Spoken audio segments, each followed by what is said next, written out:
જ્ઞાનમાં ભગવાન પોતે હોય અને ભક્તિમાં ભક્ત ભગવાનને ભજતો હોય, માણસ હોય. ભક્તિ કરે માણસથી શરૂ થાય અને જ્ઞાન છે ને ભગવાનથી શરૂ થાય. આપણે વાત કરીએ ને કે ઉપરથી ભગવાનથી નીચે જુઓ છે, માણસથી જુઓ એ ભક્તિ કહેવાય. એ જ્ઞાન ના કરી શકે, એ સંસાર બહાર નીકળી જ ના શકે. વાતો આપણે ખરા સમજે ખરા, પણ મારું પેટ તત મારું થઈ જાય, ચોંટી જાય. વસ્તુ જુઓ ને મારી લાગે, સ્વાદ આવે તરત ભોગું લાગે, મોમો તો મારો છોકરો લાગે, મારો છોકરો લાગે. બરાબર ને? એ તત્વ પ્રકૃતિને એવા છે, એ ભક્તિ ના કરી શકે. એટલે ભગવાને શું કીધું, કૃષ્ણ એવું કીધું કે જીવના અક્ષતોને વિશે હું મારો નિશ્ચય મૂકું છું. હવે નિશ્ચય હોય તો ભગવાન સ્વીકાર કરી શકો. કોઈની વાતમાં એવો નિશ્ચય થાય કે મારા ભગવાન છે તો તમે વિચારી શકો, પછી હુંસી ના વિચારી શકો. સમજાય છે? એ હુંસી કરવા માંગો જ ના થાય. આપણે અનુકૂળ માંગીએ તો હુંસી વટ પાડીએ, હુંસી બધા અનુકૂળ રહેવા માંગીએ તો ના થાય. તો એ જીવન હુંસી ચાલે, તમે જેવું જુઓ એ તમારું કામ. એટલે આમાં પુરુષ છે ને એ મહાપુરુષ છે, આખા બ્રહ્માંડનો રાજ કરી શકે, પણ પરિવર્તન પામે જાય. ઇન્દ્ર હોય ને ઇન્દ્ર, તો રાજા ઇન્દ્ર છે પણ પરિણામ માણસ થઈ જાય, ઊન ખપી જાય. એટલે તો ઇન્દ્ર સુધી પરિવર્તન છે. બરાબર? નવું રાજા ઇન્દ્ર થઈ ગયો. કેવું પ્રાપ્ત હતો ઋષિઓ જળ પડે પાળખી ઉપડાવા ગયા, તે કીડી પોડાવા એટલે કૂદકો પાડી જાય એટલે કે ભાઈ ચાબુક મારતો હતા. કૃષ્ણ કહેવાય સંતને ચાબુક મારે ના પાડ્યો કે જ્યાં અજગર હતા, તો ઇન્દ્રને અજગર થવું પડ્યું. બરાબર? પછી માફી માગી કે મારી ભૂલ થઈ, આમ છું તેમ થયું. જો કે યુધિષ્ઠિર આવશે જયારે દ્વાપરમાં, એ વખતે એના પ્રશ્ન જવાબ આવે છે તારો મુખ છે, કારણ એ અજગર થતો 4 ફીટ પકડાય, ખબર છે?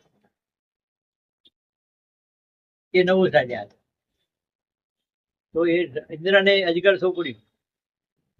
ઇન્દ્ર હતો તો શિક્ષા આવતી તો ફેરફાર વાળું છે. આપણે કે આવવાનું કાયમ રહેવું ના હોય. તમે જુવાની હતા એવા ને વાળ્યા કે ગયડા થઈ જાય. આવડા હતા કે નહીં પેલા? આવડા કેમ થઈ ગયા? પ્રકૃતિ તો પરિવર્તનનો નિયમ છે, બદલાય રાખે. પરિવર્તન થઈ જવાનું. પરિવર્તન છે જ એવું નક્કી કરી નાખવાનું. તો પરિવર્તન ક્યાં નથી એ જોવાનું. કે જે પરિવર્તન જુઓ છે એ નોખો છે. મારું તારું થાય છે. એટલે જો તમે તમારા જીવને જોઈ શકતા હોય, એટલે હું દાખલો એટલા આલો છું કે માણસ મરી જાય એટલે શું જાય શરીરમાંથી? જીવ જાય. શરીર પડી રહે, શરીરને બાળી દેવામાં આવે, જીવ ગમે તો રખડે, આ ભાવ ને પેલું ભાવ, એને ચોરસ જાય ને, તો જીવ છે ને એને ચોરસ થાય છે, તો એને પકડો, એને છૂટા થઈ જાવ જીવથી. મટક નહીં ચોરાથી, જેનું મન મટક નહીં. જીવના પકડો. જીવે છે કોણ? હું મારું કોણ કે છે? જીવ કે છે. શરીરમાં જીવે છે, જીવ જીવે કે નહીં? જીવને શરીર બે જુદો નહીં જોતા આપણે. શરીર અને જીવ એક જ થઈ છે. હું બધું આવી જાય. નોખું છે. જીવને ઓળખતા નથી. ઓળખો જીવને. બોલો ક્યાં જીવ? કરો ક્યાં જીવ? આ દીકરીઓ દીકરા એટલે મારા થઈ જાય જીવ. એ જીવ કેવાય ને. આપણે અમુક હંસાઈ ના છે. જુદા રહીને જોઈએ ને. હે? જુદા રહીને જોઈએ ને. તો જીવ દેખાય ને. પણ દેખાય. તો દેખાય. નોખા થવું તો. નોખા થઈને જોઈએ તો જ દેખાય. એમને તો હળંગોટો હેડે જાય છે. એક્ટર પાઠ ભજવતો હોય, પાઠ ભજવતા તો જુદા કેવાય. રસ પર થઈ જાવ અને કે જોઉં છું તો તમને ખબર શું કરો. એવું તો ના ચાલે. એ ઘણા શું કરે, પછી ભોગવે હું તો જોઉં છું, હું તો દેખાય છે પણ બધું ભોગવતા શું થાય એનું? તો પછી જીવપણામાં જ રહ્યા કહેવાય. ભગવટો કરતા હોય ખબર પડે તમને? તમે કેટલા જુદા છે ભેગા હોય તમને સમજે પડે. બરાબર? આ જ્ઞાન છે એ કોઈને પોણી ચાલતો નથી, અંદર બેઠો જ સાક્ષી જોનારો. તમે કપટ કરો પણ જોનારો બેઠો જ છે, જુદો જ છે. મને મને ભગવાન જ છે, ભગવાનની વાત જ કહું છું. બ્રહ્મ એક જ છે. બ્રહ્મ કેટલા છે? દરેકમાં છે કે નહીં ભગવાન? તો બ્રહ્મ જ ભગવાન છે. તો દરેક વાસી બેસી રહ્યો છે, તો દરેક એક છે કે બીજો? એમને એક ડ્રેસ પડે છે. તો એમને એક કીર્તનમાં ગાયો પડે છે. કે વિના જ્ઞાન છે, એ માધવ છે પોતે. તો ભગવાનને માધવ કીધો છે, ભગવાન કીધા છે બ્રહ્મને જ. અને બ્રહ્મ જ ભગવાન છે. તમારા ભગવાન પણ શું બીજું? અસ્તિત્વ, જ્ઞાન રૂપ વિચાર એ નિશ્ચય છે, ગળ વિચાર છે. તો ખોટું શું છે? માણસ માણસ કોઈ ભૂલવું નથી, એ વાતો છે. માણસ નંબર મટી જાઓ, મટાડવા નહીં આપણને માણસ. તમે મામે માણસ, તમે માણસ છો એમ કેવું છે. ત્યાંની ભાષા બોલવી હોય ને તો બોલો, સમજો સમજો, ના સમજો તો કોઈ નહીં. તમારું જીવન તમારા પાસે છે, કેવી જીવવું એ જેવું જીવું જીવો. આ વાત મારી પાસે એ સમજવી હોય, હું બોલું છું એ વિચારો. એ તો એમ જ હોય ને. તો સમજવું હોય તો પ્રશ્ન પૂછો, અને સમજી જાવ, પૂછવાની જરૂર નથી. બે વસ્તુ છે. આ જ્ઞાનનો હેતુ કેવો છે કે માણસ 84 માં જન્મ મરણ થાય છે એ મટાડવાનો છે, ભગવાનમાં પહોંચાડવાનો છે. હકીકતે તમે બરોબર જ છો. અને જીવ છે એ 84 માં જાય, એ કર્મ કરે. તો જીવ પણ મટાડવું એનું જ્ઞાન છે. કેવું? આ જીવ પણ મટાડવું એનું જ્ઞાન છે. તો જીવ પણ ક્યારે મટે? કોને મટે? એનો ખોરાક ના મળે મટી જાય. ઝાડના પાણી ના મળે સુકાઈ જાય, જીવને પોષણ ના મળે સુકાઈ જાય. તો જીવને પંચ વિશેનો સ્વાદ છે એ પંચ વિશે ના મળે તો ઉકાઈ જાય. તો આવડે કે ના આવડે? એ તો તમે જે હવારે વાત કરી ને પરફેક્ટ હતી. એમને આ શબ્દો જ્ઞાનના ઉદ્વાથી કઈ ના થાય. ખબર જીવને જીવ તો રાખો ટપકી જાય. આ ફાવન, આ ભાવન, આ રાખે ને મારું ચાલુ, એ તો હવા જ છે જીવને. એ તો મૂળ તો જીવતા છે. એમ જ્ઞાન થતા હશે, એમ ના થાય તો વાતો થાય. લોકો આગળ આપણે જ્ઞાની પણ બધા થાય, આપણો ટાઈમ પાસ થાય, ચક્રવાળ ના મટે. ચક્રમાં ગીતામાં શું કીધું કે આ પીપળાનું ઝાડ છે, તો પીપળાનું એક ફૂલ રહી જાય ને તો આખો પીપળો પહોંચી જાય.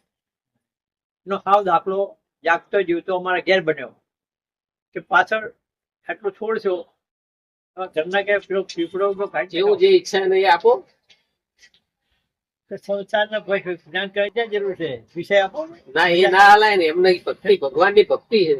તો બધા ભક્તિ, બધા સંસાર જેવો છે. સંસાર નહીં જોતો. સંસાર જોતો હોય તો સંસાર લહેર છે. દરેક શું જોવે છે? તો ભગવાન તો તથાસ્તુ કે છે, લઈ જા સંસાર. અને આ બધા શું કહે? એ તો બધા ભગવાન નું ભક્તિ કરવા આવ્યા છે. માતા પિતા મળવા આવ્યા છે. હા, ભક્તિ ભાઈ આવો સંસાર જ્ઞાન કર્મ મળે એવું તો એમ નહીં. જે મળતું હોય ને એ મળે. જે દુકાને જવું એ દુકાને જે આ દુકાનમાં જ માલ છે, જે માલ નહીં મળતો. જવાનું થઈ આવે છે. મારા આવું જુઓ, હા બોલો. તમે ધ્યાન અમારા રાખો ને એ તમારું જો અમારે વાતમાં ના રહે, નુકસાન કરે થાય. સમજાતું નથી, ભગવાનના અવતારો છે સમજાતા નથી. આમાં કોણ સમજવાનું છે? આ મસાકુટ જવા દો, આપણું કામ નથી. આ આપણે જીવીએ છીએ તો શરીરમાં જીવ જીવે ખબર પડે આપણને? શરીરમાં જીવ જીવે છે ખબર પડે? હા મહારાજ, પ્રકૃતિના 24 તત્વો તો જડ છે, એ પોતે તો કશું કરવા સક્ષમ નહીં. આત્મા બોલો છો, શરીરને હું કહો છો.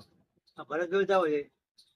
એટલે આજે 24 તત્વો આયા, હા તો આ 24 તત્વોમાં જે હું કરીને જીવી રહ્યો હોય ને, હું ને મારું કરીને, કે જેના માટે દેહ જગત આમ સાચું એકદમ ઠોસ જેવું હોય, લગીને કશું ખોટું કરે તો નહીં, એ ભરતભાઈ. બરાબર? એ તમે છો? એ ભરતભાઈ, એ જીવ મહારાજ. તમે કોણ છો? જાણનાર મહારાજ, હે? જાણનાર. આ જાણ્યો ને કે ભાઈ હું કરીને જીવી રહ્યો હોય, કશું ખોટું કરે તો નહીં, બધું દેહ જગત બધું સત્ય જ છે. આ બધું કોણ છે? કોણ? બધું આ તે એ મા બાપ રહ્યા. આ મારી મમ્મી, આ મારા પપ્પા હે, મારી પત્ની હે, બધું ઠોસ સાચું જ છે મહારાજ. એના માટે તો હું છું. હા હું છું એ સાચું જ છે એના માટે.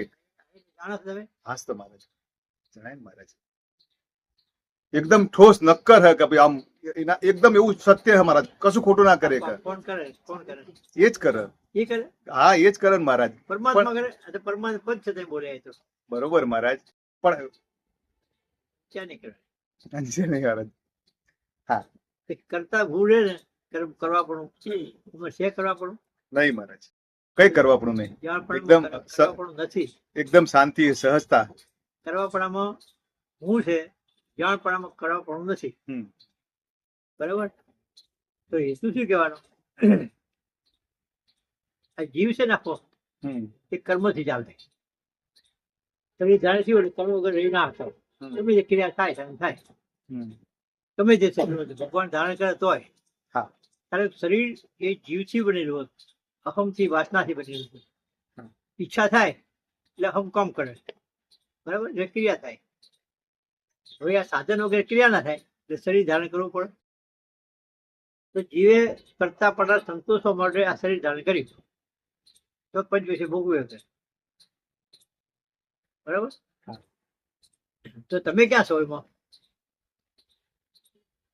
બરોબર. ખાલી જાણપણ ઉપર નહીં ચાલતું. હા હા બરોબર જ. ખરી વાત. હવે સવારે ઉઠીને શું કરીએ છીએ? નવરા જ નહીં પડતા. બરાબર? એટલે શું થાય? તો જ્ઞાન છે ને એક કેવું બની જાય, એક વિષય બની જાય. ભક્તિ કરે બધા. આજે આમ પેલો ભક્તિ વિષય બની ગયો, અજ્ઞાન વિષય બની જાય. એટલે ભક્તિઓ ભયમાં ગાય, ભજન ગાય, બધું થાય. હા. તો ભગવાન 1000 કોઈ છેટું હોય. સાચી વાત. આપણે જ્ઞાનની ભાષા બોલી જઈએ પણ પોતાના સ્વરને તો ઘણું છેટું હોય, તો એ નજરે ના આવતો હોય. તો પણ એટલે અસ્તિત્વ. હા. અસ્તિત્વ એટલે જે શબ્દ કેવળ જાણપણું. શબ્દ નહીં ત્યાં હા. વિચાર વાણી શબ્દ ભાષા કઈ નહીં. સ્થિરતા થઈ જાય. બરાબર. એ બધી પડે. એટલે શું થયું? આ જે જીવન છે ને એ જીવ ભાવનું છે. એમાં મારું તારું વિષય બહુ બધું હોય. બરાબર? એ જીવનું છે એ સમજ પડે. જીવ જીવોમાં જીવે છે એ તમને ખ્યાલ આવે? શરીર એનું જીવે છે એ, તો તમે જુદા કેવો. બરોબર. તો પર પણ જોયું કહેવાય. હવે ક્યારે ખબર પડે કે જીવને તે ઓળખતા હોય તો કે જીવ કેવું જીવી રહ્યો, શું કરી રહ્યો, એ જાણતા હોય તો તમે દ્રષ્ટા રહી શકો. તો આત્મા ના આવે. સમજો ખરા તો જુદા ના રહી શકો. આ શરીર અને જીવ એ જુદા જોઈ શકો? હા બે જુદું જ છે મહારાજ. જુદા જોઈએ કોને? તો તમે તમારી વ્યક્તિ જો જાય ને તમે ઓળખતા હો. હા. તો વ્યક્તિ ક્યાં જાય છે? મોગમ જોએ કીધું. હા એટલે જ્ઞાનથી જોઈ શકાય પણ વૃત્તિ ચો જાય કદાચ હાજર રહેતા નહીં. તમે જીવને જુઓ તો દેખાય તમારા વૃત્તિ ક્યાં જાય. શરીર જાય છે કે જીવ જાય છે? જીવ એ વૃત્તિની પાછળ જીવ જાય. જીવ શું જ જાય? વૃત્તિ. હા. તેર વાસના જીવ એટલે અહમ. તો ભેગું થી જીવ કહેવાય. આપણી ઈચ્છા પ્રમાણે વૃત્તિ જતી હોય. બરાબર? ઘરનું કામ હોય, બીજું હોય, ત્રીજું હોય. આમ નજર જાય એટલે કોઈ ગમે કે ના ગમે હોય, કોઈ ગમે કોઈ ના ગમે. ભાવતું હોય તો ના ભાવતું હોય. બરાબર? કોઈ વસ્તુ ગમે કે ના ગમે એ હોય ને, થાય ને. હા હા તો કદાચ થતું હોય ગમે ના ગમે. એના મહારાજ જીવવાના. હવે જાણો છો કે વાતમાં કોણ વાત આવે એટલે એટલે મહારાજ વાત આવે એટલે કહેવાય. એટલે જ્ઞાનથી ખબર હોય પણ આમ વિચારથી નહીં. ધ્યાન છે ને શબ્દમાં સારો લાગે છે. હા એટલે બરોબર હે મહારાજ. શીખવામાં તો વાંચું કપાઈ જાય. હા. ચોપડે ઉતરી જાય. સાચું. બરાબર મહારાજ. વાંચું ઉતરી જાય. માથું ઉતરી જાય. હું મારું ના રે, તો અહમ ના રે. તો બરોબર. તો એને જ્ઞાન કહેવાય. તો વાર્તા કહેવાય પછી.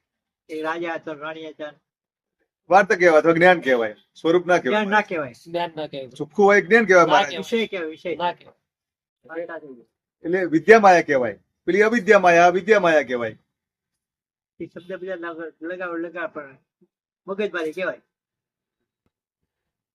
કારણ વગર પરિણામ કયા આવે ને પરિણામ ના આવે. પરિણામ આવો મહારાજ, ના આવે. વ્યર્થ ના જાય કદી. ચોખ્ખું જાણેલું હોય ને વ્યર્થ ના જાય મહારાજ. ચોખ્ખું જાણ્યું કરે કહેવાય. ચોખ્ખું જાણ્યું એટલે આ જે જીવ ભાવ જીવ જીવી રહ્યો ને એના ભાવ પોતાના વિશે નહીં, એ ચોખ્ખું જાણ્યું કહેવાય. એ જે જીવ ભાવના જે ભાવો હોય એ બધા એના હોય, ભાવ ગમતું ના ગમતું એનું હોય, એ ચોખ્ખું જાણ્યું કહેવાય. એ ચોખ્ખું જાણ્યું ના કહેવાય. હાલ વર્તમાન કાળે જુદું દેખાતું હોય તો ચોખ્ખું જાણ્યું કહેવાય.